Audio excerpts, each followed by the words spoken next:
Bonjour à tous, bienvenue dans cette vidéo consacrée aux mers et aux océans. Dernière vidéo du chapitre, on va voir aujourd'hui pourquoi ces espaces sont source de tensions. En clair, pourquoi est-ce que les pays, les États se disputent la possession des mers et des océans. Alors, on va commencer par un point de droit, de règle internationale, de droit international. À qui appartiennent les mers et les océans et qu'est-ce qui appartient selon quelles règles. Alors, bon, tous les États qui ont une côte, forcément, ont une mer ou un océan le long de leurs frontières. Et on a établi une règle, alors qui est assez simple, qui est la règle de la zone économique exclusive, que vous voyez là. Alors en gros, tout ce qui est à 370 km de vos côtes vous appartient. Bon, c'est assez simple. Vous avez ensuite une deuxième règle, alors qui est géologique, que je maîtrise moins, mais si le plateau continental sur lequel est situé votre pays s'étend au-delà d'une certaine zone, vous pouvez réclamer une extension, donc un peu plus de surface maritime, jusqu'à 650 km. Mais retenez la règle de la ZEE, la zone économique exclusive, c'est très simple.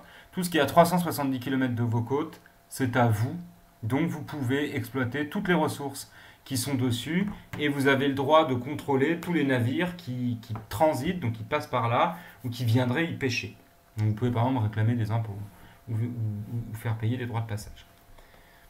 Ensuite, il y a ce qu'on appelle la haute mer, ce sont les eaux internationales. Les eaux internationales, elles appartiennent à tout le monde et elles sont régies selon ce qu'on appelle le droit de la mer. Je ne rentre pas dans les détails. Alors, si on prend l'exemple de la Méditerranée, là j'ai une carte où on voit les différentes ZEE. Parce que cette règle des 370 km c'est bien beau, mais il ne vous a pas échappé que les côtes ne sont jamais des lignes droites. Le monde n'est pas fait de formes géométriques qui simplifieraient les choses. Donc si on prend par exemple l'exemple de la Croatie et de l'Italie ici, bah, c'est simple, hein, à 370 km de la Croatie, vous êtes largement en Bosnie ou à l'intérieur du continent. Donc les Italiens ne vont pas réclamer toute la mer Adriatique là.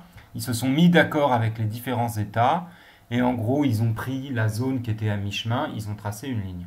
C'est la même chose entre la France et l'Angleterre. Hein. Tout ce qui est à mi-chemin, on s'est mis d'accord.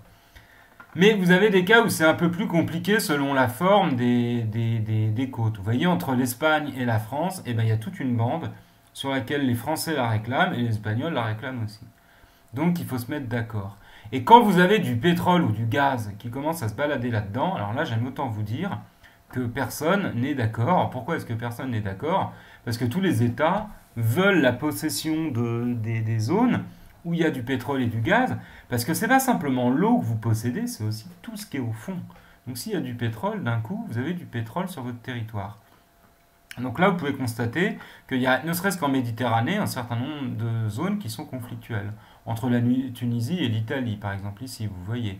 Entre la France et l'Espagne, entre le Maroc et l'Espagne, évidemment. Ou dès que vous avez des hachures comme ça veut dire que c'est revendiqué.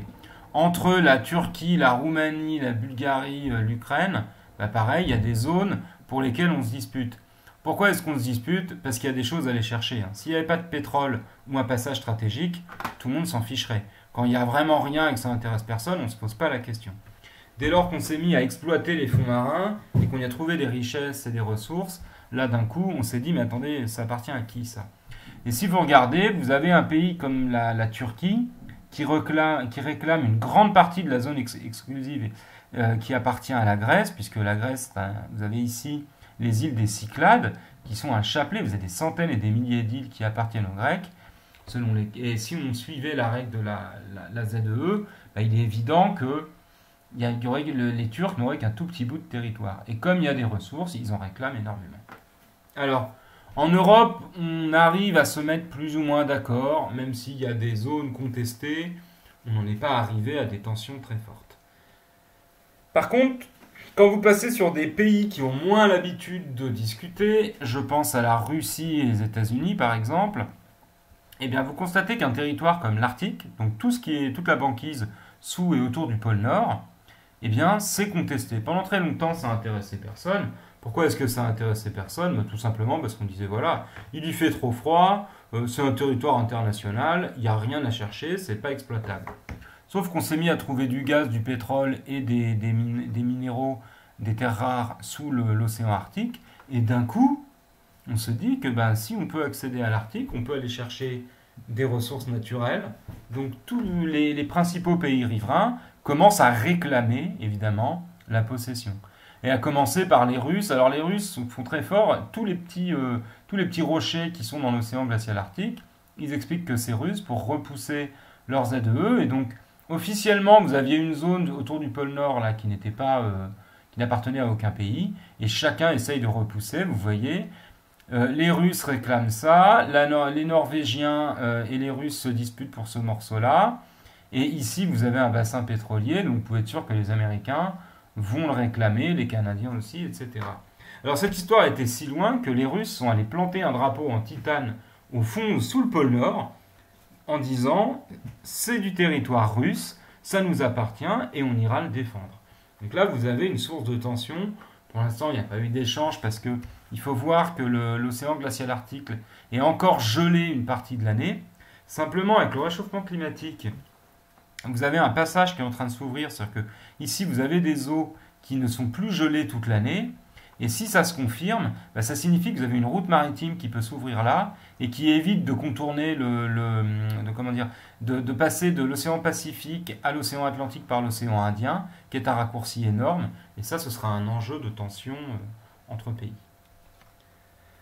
Alors, autre zone qui là pour le coup est très tendue, très chaude, on pourrait dire, il s'agit de la mer de Chine. Alors c'est toujours la même règle, le même principe. Vous avez un État qui réclame une très grande ZEE, en l'occurrence la Chine, puisque la Chine s'est emparée de tout un tas de petits îlots qui étaient en mer de Chine. Vous allez me dire, si la mer de Chine s'appelle la mer de Chine, c'est que ça a appartenu aux Chinois. Oui et non, c'est qu'on l'appelait la mer de Chine. Certes, les marins chinois étaient les plus nombreux, mais les marins vietnamiens, malais, philippins ont toujours pêché ici. Et tant qu'il s'agissait d'aller pêcher dans cette zone-là, ça n'intéressait pas grand monde. Mais dès lors que la principale route maritime passe par ici, ici vous avez le détroit de Malacca, et si vous avez vu ce qu'on avait vu, ici vous avez un couloir marin gigantesque, avec une grande partie du trafic international qui passe par là. Eh bien ça signifie que celui qui contrôle la mer de Chine contrôle la principale route maritime. De plus, on a trouvé du pétrole, des nodules polymétalliques, et tout un tas de ressources intéressantes au fond de la mer de Chine, ce qui fait que les Chinois réclament la pleine propriété d'une grande partie de cet espace-là. Et vous voyez bien, vous avez une partie de la mer de Chine qui est réclamée par les Vietnamiens qui veulent leur part du gâteau, par les Philippins et par les Malais. Bref, si vous regardez, les lignes se chevauchent, se croisent. Bref, personne n'est d'accord. Alors, que font les Chinois pour s'assurer le contrôle de la mer de Chine? Eh bien, je vais vous le montrer dans un instant. Mais ce que vous devez regarder, c'est qu'ils sont en train de construire des bases militaires tout au niveau de leur frontière sud et sur toute leur côte, et qu'ils ont une flotte qui est de plus en plus présente en mer de Chine, et qui commence d'ailleurs à être équivalente à la flotte de l'autre grande puissance qui est présente dans la région depuis la fin de la Seconde Guerre mondiale, à savoir les Américains. Vous voyez ici, vous avez un petit rond bleu. Ben, partout où vous avez un rond bleu, vous avez une base américaine. Donc autrement dit, les Chinois et les Américains, ils sont au coude à coude et ils sont à la limite de l'affrontement direct pour savoir qui va contrôler. Jusqu'à il y a encore 15 ans, c'est les Américains qui patrouillaient en mer de Chine comme ils voulaient et ils faisaient la loi. Les Chinois ont commencé à dire, attendez, ça nous appartient, c'est frontalier, c'est à côté de nos côtes, c'est à nous de contrôler cet espace. Parenthèse, vous n'imaginez pas des bateaux chinois qui viendraient dans les Caraïbes ou le long des côtes américaines. Mais bon, les Américains sont présents ici, eux ils se donnent le droit de faire le gendarme. En plus, ils ont des accords avec les Philippines, la Malaisie et le Vietnam, et ils assurent, et le Japon évidemment, sans oublier la Corée du Sud, et ils assurent la protection entre guillemets de ces pays-là. Donc là, on a une énorme zone de tension, puisque vous voyez sur cette photo, vous avez un tout petit rocher qui est dans les îles Spratleys. Alors les Spratleys, vous voyez, c'est cet ensemble, c'est des petits cailloux inhabités. Personne n'habitait là, c'est vraiment des petits cailloux qui sortaient de l'eau. Eh bien, les Chinois ont commencé à s'en emparer, à le revendiquer, et ils ont commencé à artificialiser un certain nombre de ces cailloux pour y installer des bases, en disant c'est le territoire chinois, c'est une base militaire, donc on réclame tout ce qui est autour. Et ça, évidemment, c'est en train de nous conduire petit à petit à quoi? Eh bien, à une tension énorme entre les différents pays. Alors, je vous laisse noter la trace écrite qui résume bien ce que j'ai dit là. toute la question tourne autour de quelle limite aux ZEE, aux zones économiques exclusives, c'est-à-dire concrètement à la possession du territoire marin. Puisque la ZEE, c'est l'espace maritime sur lequel un pays exerce sa souveraineté, c'est-à-dire qui contrôle, c'est à lui. Donc j'ai mis la définition en dessous. Cette surface marine est la propriété pleine et entière de l'État qui la possède.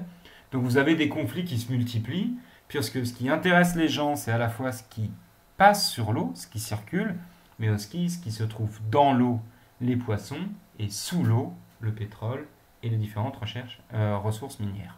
Voilà, je vous remercie de votre attention.